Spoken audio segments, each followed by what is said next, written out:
made industry agri master 604 ਵਾਈਟਿਓ engine ਦੇ ਵਿੱਚ 4 ਸਿਲੰਡਰ 4x4 ਇਸ ਟਰੈਕਟਰ ਦੇ ਵਿੱਚ ਜਨਾਬ ਜੀ ਇੱਕ ਸਪੀਡ ਆਈ ਹੈ ਜਿਹਨੂੰ ਕਹਿੰਦੇ ਨੇ ਕਰੀਪਰ ਗੇਅਰ ਕੀ ਹੁੰਦਾ ਹੈ ਉਹ ਤੁਹਾਨੂੰ ਦੱਸਣਾ ਪਹਿਲੇ ਆਪਣੇ ਲੋਕਲ ਟਰੈਕਟਰ ਵਿੱਚ ਹੈ ਹੀ ਨਹੀਂ ਇੰਪੋਰਟਡ ਟਰੈਕਟਰ ਕਿਤੇ ਕਿਤੇ ਵਿੱਚ ਆ ਗਿਆ और पहले तो हम लोग हाँ भाई हो गए रोड पर ही पड़ गए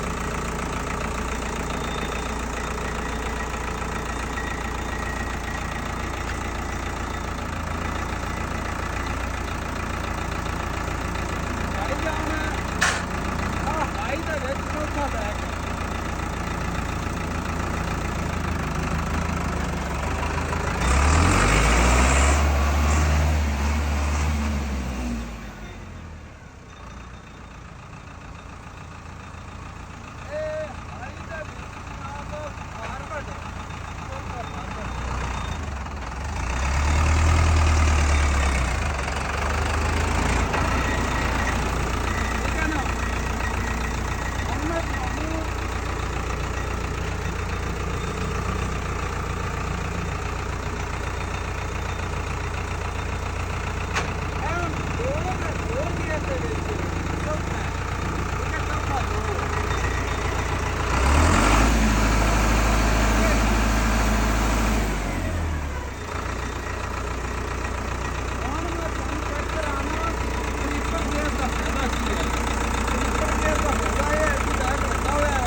ट्रैक्टर की आइडियल रेस है तकरीबन मतलब है भी